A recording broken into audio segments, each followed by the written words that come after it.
नमस्कार, TV 9 network की खास पेशकश में आप सभी का स्वागत है। मैं हूं विपुल सिंह। चुनावी सरगर्मियां जोरों शोरों पर हैं और कभी भी चुनाव आयोग की तरफ से लोकसभा चुनाव की घोषणा की जा सकती है।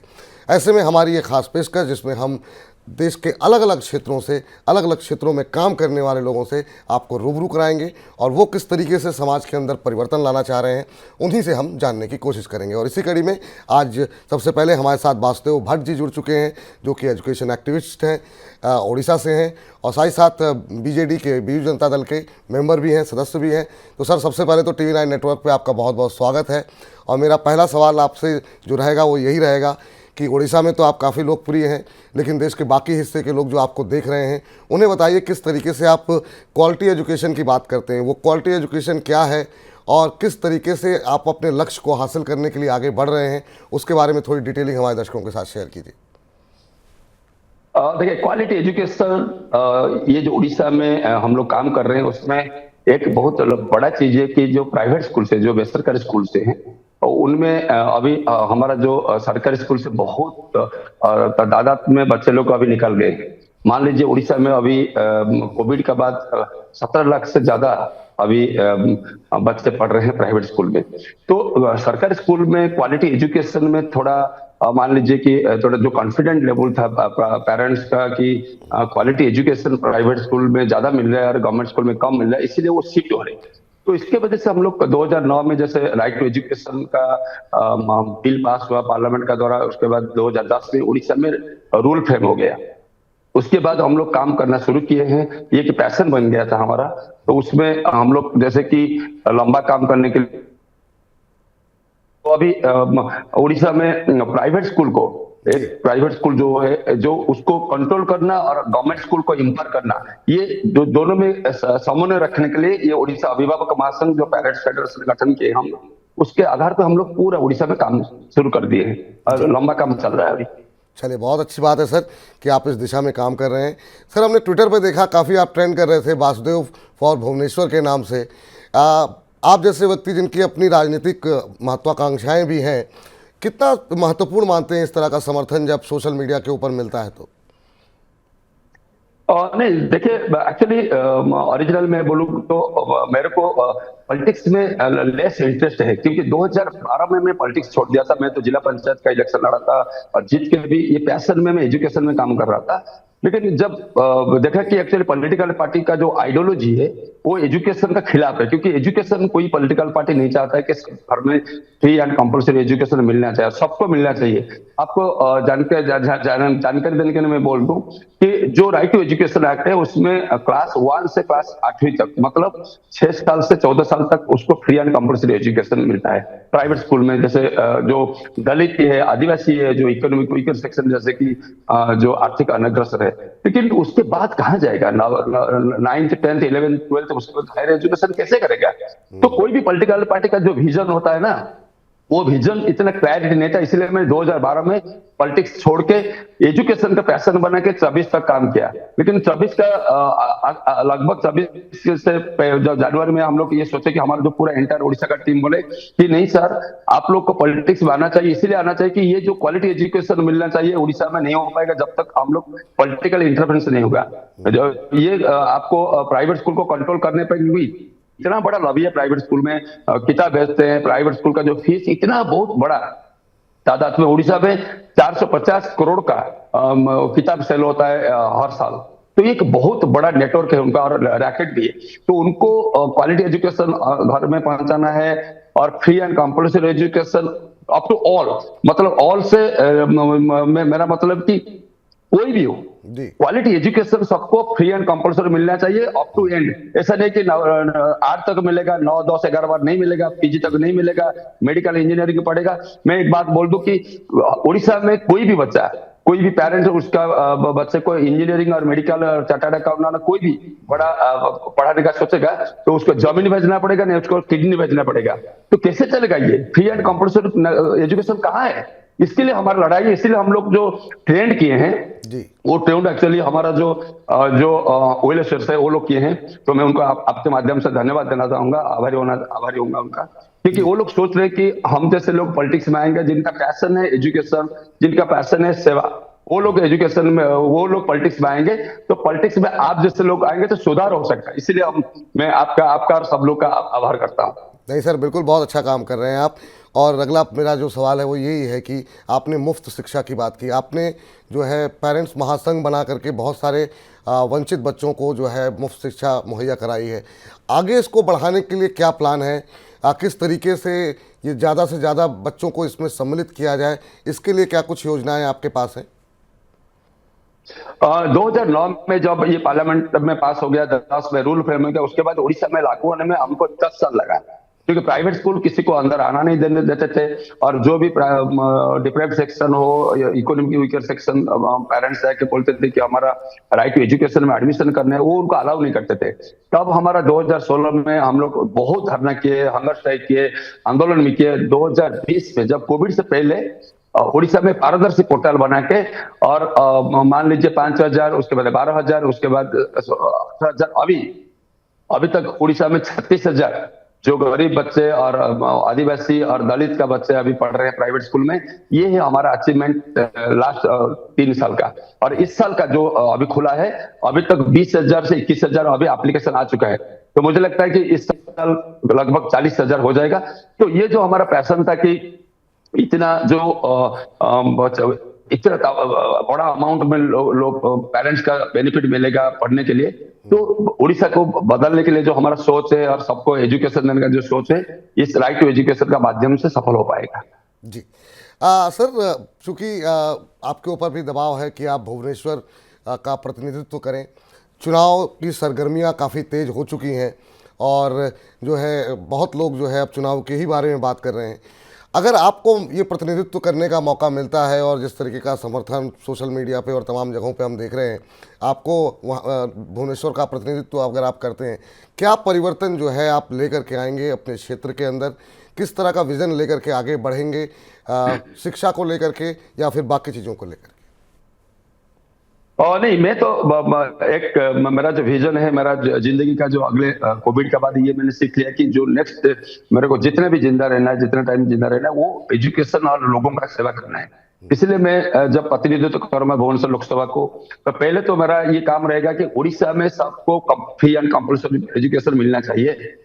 और ये 8वीं तक मिलता है, मान लीजिए 6 साल से 14 साल तक मिलता है, उसको अभी एक्सटेंशन करना है 18 तक। उसके बाद हमको पीजी, मेडिकल, इंजीनियरिंग, आईआईटी, हर गांव से जो लोग हैं वो उनको आगे लाने के लिए हमारा फ्री एंड कंपल्सरी एजुकेशन को पूरा स्ट्रेस तक आगे लेके जाएंगे। और प्राइवेट स्कूल को कंट्रोल करना है, उनको एजुकेशन में जो जो किताब भेजते हैं, किताब को एनसीईआरटी किताब में कन्वर्ट करना है। और जो क्वालिटी एजुकेशन गवर्नमेंट स्कूल में नहीं है अभी, वो उसको अभी पूरा ध्यान देना है 1 साल तक। उसके बाद मैं एक मुहिम चढ़ा है गजपति महाराज पुरी का निर्देश से।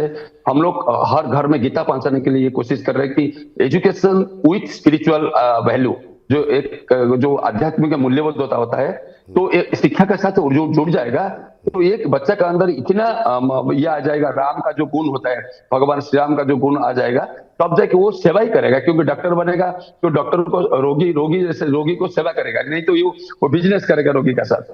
तो वो इंजीनियर होगा तो रोड में वो बिजनेस देखेगा, नहीं तो रोड को सेवा नहीं करेगा। तो हमारे ये जो लक्ष्य है सबके घर में गीता पहुंचाने के उड़ीसा में, और हो सकता है तो मुझे 5 साल सुযোগ मिलेगा तो सारा भारत में एजुकेशन को इतना बड़ा मूवमेंट बनाएंगे, तो एजुकेशन सबको फ्री मिलेगा। तब जाके भारत, देखिए वर्ल्ड में जितने भी बड़े बड़े कंट्रीज है, जिसका पास ज्यादा एजुकेशन होता है वो इतना विकसित है। तो भारत को प्रधानमंत्री साहब हो, जो भी हो, वो इतना कोशिश कर रहे हैं। मौलाना अब्दुल कलाम आजाद जो फास्ट एजुकेशन मिनिस्टर थे, वो क्या बोले थे, सबको फ्री एंड कंपल्सरी एजुकेशन, जो हमारे संविधान के तहत 21(1) के आधार में सबको फ्री एंड कंपल्सरी एजुकेशन मिलना चाहिए। वो हमारा लक्ष्य होगा। जब मैं भगवान जगन्नाथ ने हमको सुयोग देगा, तो वो मेरा पहला लक्ष्य होगा कि ये मैं करके रहूंगा सारा भारत। तो इसीलिए जो है आपने 25,000 से ज़्यादा भगवत गीता की कॉपी जो है वितरित की हुई है, और आप कह रहे हैं कि पूरे राज्य में सभी लोगों के साथ जो है आप उसका वितरण करेंगे। जी जी, वो अभी तक तो 25,000 जो गोरखपुर गीता प्रेस से आके हम लोग ऑलरेडी बांध चुके हैं। तो हमारा उड़ीसा में 98 लाख परिवार है, उनका पास पहुंचाना है अगले 2 साल में। उसके बाद सारा भारत में सुयोग मिलेगा तो भगवान आशीर्वाद करेंगे। तो ये गीता और एजुकेशन दोनों मिल जाएगा ना, क्वालिटी एजुकेशन जरूरत नहीं पड़ेगा, अपने आप क्वालिटी एजुकेशन आ जाएगा। ठीक।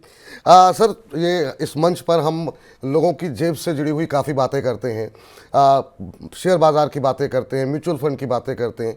अभी हमने एक सर्वे भी कराया था, वहाँ पर हमने देखा कि उड़ीसा के अंदर अभी भी बीमा का पेनिट्रेशन बहुत कम है। लोगों के अंदर गरीबी जो है काफ़ी ज़्यादा है। ये कितना महत्वपूर्ण मानते हैं आप कि शिक्षा भी मिले और लोगों का अपलिफ्टमेंट भी हो धीरे धीरे करके, ताकि भारत के कोई भी क्षेत्र में जो है देश विकसित तभी बनेगा जब यहाँ के लोग समृद्ध होंगे। इसको लेकर के कुछ आप विचार कर रहे हैं कि कैसे लोगों के, क्योंकि आपने शिक्षा की बात तो की, लेकिन एक और क्षेत्र जहाँ पे सबसे ज़्यादा महंगाई परेशान करती है वो है इलाज का खर्चा। लोग जिस तरीके से प्राइवेट अस्पतालों में खर्चा बढ़ रहा है, लोगों के पास बीमा नहीं है। इसको लेकर के कुछ अवेयरनेस या इसको लेकर कोई विजन है लोगों की जेब को लेकर के? और नहीं, उड़ीसा में आपको जानकारी होगा कि उड़ीसा में बिजू स्वास्थ्य कल्याण योजना एक बहुत बड़ा महत्वाकांक्षी योजना है, नवीन पटनायक का जो सरकार ने दिया है। उसमें हर जो इकोनॉमिक वीकर सेक्शन परिवार है उनको 5 लाख से 10 लाख तक ये जो भी उनका सुरक्षित है ट्रीटमेंट का, प्राइवेट स्कूल, प्राइवेट हॉस्पिटल में हो या कोई बड़े हॉस्पिटल जैसे एम्स हो, आपका जो हो गया मेडिकल कॉलेज हो, तो उसमें एक बहुत बड़ा सहयोग है सरकार का। अभी ये इलेक्शन से पहले जाने से पहले नवीन पटनायक का गवर्नमेंट ने बहुत सेकंड स्कीम लागू किया है, जो नवीन कार्ड का। नवीन कार्ड में क्या होगा, जो इकोनॉमिक वीकर सेक्शन नहीं है और जिसका राशन कार्ड नहीं है वो लोग उसमें इंक्लूड हो गए। तो मुझे लगता है कि उड़ीसा में जो इनकम टैक्स देते हैं उनके नीचे जितने लोग हैं, अभी 90 लाख के करीब लोग हैं, और सब इंक्लूड हो गए दो स्कीम में। तो हेल्थ, वो भी उड़ीसा में मुझे लगता है कि 2-3 साल के बाद हेल्थ के लिए कोई अपना पकड़ से कि ऐसे पैसा नहीं है तो उनका कोई तबीयत का इलाज नहीं हो सकता, वो नहीं हो सकता। लेकिन हमारा ये कहना है, आपके बात से हमको ये लग रहा है कि 10 लाख का ऊपर भी बहुत खर्चा होता है, क्योंकि ऐसे ऐसे अभी कैंसर हो गया, हार्ट का हो गया, इतना बड़े बड़े अभी डिजीज आ गए मार्केट में, तो वो उनको इलाज के लिए बहुत बड़ा अमाउंट का जरूरत पड़ेगा। लेकिन सरकार का क्या है ना, अभी 10 साल का 10 लाख तक किया है। मुझे लगता है कि उसको राजस्थान गवर्नमेंट जैसे 25 लाख तक किया था लास्ट टाइम, तो इससे बढ़ेगा फिर। तो मुझे लगता है कि हेल्थ के लिए हमको एजुकेशन हो जाएगा। देखिए, आप एक शिक्षित हो जाएगा तो उसको हेल्थ का भी फैसिलिटी मिल जाएगी, क्योंकि वो अपने आप को सुरक्षा दे सकता है। तो हमारा उड़ीसा में आपको पता है कि 80 से ज्यादा % लोग गांव में रहते हैं, रूरल में रहते हैं। तो रूरल का जो कल्चर है वो, आपने जैसे बोला कि उनका पॉकेट में पैसा नहीं होता है, क्योंकि खेती और जो एग्रीकल्चर फार्मर्स ज्यादा है जी। तो एग्रीकल्चर फार्मर को आगे बढ़ाने के लिए हर गांव में हमको नौकरी दो, हर गांव में हमको काम दो, हर गांव में हमको रोजगार दो। ये एक माध्यम होना चाहिए कि हर गांव में कैसे रोजगार बढ़ेगा, कैसे एग्रीकल्चर सेक्टर, अलाइड सेक्टर का आगे बढ़ सकता है, कैश क्रॉप हो सकता है, पानी का सुविधा हो सकता है। उसमें हम लोग को भी लंबा काम करना है, लेकिन एजुकेशन के साथ वो काम करेंगे तब जाकर ऑटोमेटिकली क्या होगा ना, जो एजुकेशन आएगा तब ये लोग काम कर सकते हैं। तो हम लोग को करेंगे, क्योंकि हमको एक बार सुযোग मिलेगा, भगवान देंगे तो हम लोग वो भी करेंगे कि हमारा गांव में हमको रोजगार दो और हमारे गांव में हमको एग्रीकल्चर रोजगार दो। इससे एक मौका आएगा हमको काम करने का। जी। चलिए सर, आपसे बहुत सारे विषयों में बात हुई। 2024 में क्या तस्वीर आपको दिखाई दे रही है? बहुत सारे सर्वेज आ रहे हैं, ओपिनियन पोल्स आ रहे हैं, आपकी क्या राय है व्यक्तिगत रूप से? देखिए, 2024 में ऐसा सरकार हमको चाहिए देश में और राज्य में जो लोगों का सरकार हो, लोगों के लिए काम करे और शिक्षा को प्राधान्य दे। और शिक्षा के क्यों प्राधान्य दे कि जब शिक्षा हर घर में पहुंच जाएगा, और मैं तो एक ननपसली बात बोल दूंगा कि कुछ लोग चाहते हैं कि सबको शिक्षा ना मिले। शिक्षा नहीं मिलने से क्या होगा ना कि इनबैलेंस हो जाएगा सोसाइटी में, क्योंकि हम लोग जो बाहर जाते हैं तो कोई हमको बंदा चाहिए कि हमारा सामान उठाने के लिए, घर में काम करने के लिए, हमारी गाड़ी साफ करने के लिए और हमको सेवा करने के लिए। लेकिन उड़ीसा में और भारत में ऐसा होना चाहिए, सब शिक्षित हो जाएंगे, सब विकसित हो जाएगा तो किसी को काम करने का जरूरत नहीं पड़ेगा, क्योंकि अपने काम खुद करो। तो हम तो घर में करते हैं तो बाहर क्यों नहीं करेंगे। तो मेरा ये जो महात्मा गांधी का जो विजन था कि नीचे पीछे वाला लोग जो बैठा है उसको पहले देखो, तो हमारे ये विजन की जो सबसे लास्ट में जो लोग अभी सोसाइटी में हैं उनको देखने से वो आगे आ सकते हैं। तो भारत में ऐसा एक सरकार चाहिए। उड़ीसा में तो बीजू जनता दल रिपीट हो सकता है, क्योंकि लोगों का आस्था अभी बीजू जनता दल का ऊपर है। तो भारत में देखेंगे अभी प्रधानमंत्री नरेंद्र मोदी और जो इंडिया अलायंस का चल रहा है वो ये हो सकता है। लेकिन हमको उड़ीसा का जो हमारा जो जितना इंटरेस्ट है उड़ीसा में, तो बीजू जनता दल सरकार बनाएगा और ये सरकार में एजुकेशन का बड़ा मुद्दा होगा। चलिए सर, बहुत बहुत शुक्रिया सर आपका, बहुत बहुत धन्यवाद आज की इस चर्चा में जुड़ने के लिए। आपका जो विज़न है, आपकी जो सोच है बहुत अच्छी है। उम्मीद करते हैं कि इस विज़न के साथ भुवनेश्वर की जनता अपना आशीर्वाद आपको देगी। बहुत बहुत शुक्रिया हमारी इस खास पेशकश में शामिल होने के लिए। तो फिलहाल thank you very much, thank you, जय जगत। धन्यवाद। तो आज की फिलहाल इस चर्चा में इतना ही। इसी तरीके से हम तमाम बड़ी हस्तियों को लेकर के, राजनीतिक व्यक्तियों को लेकर के, अलग अलग शहरों से, अलग अलग राज्यों से लेकर के आएंगे। उनका विज़न भारत को लेकर के क्या है, भविष्य को लेकर के क्या है, उस पर बातचीत करेंगे। तो हमारी इस खास पेशकश के साथ लगातार बने रहिए। मुझे इजाज़त दीजिए। नमस्कार।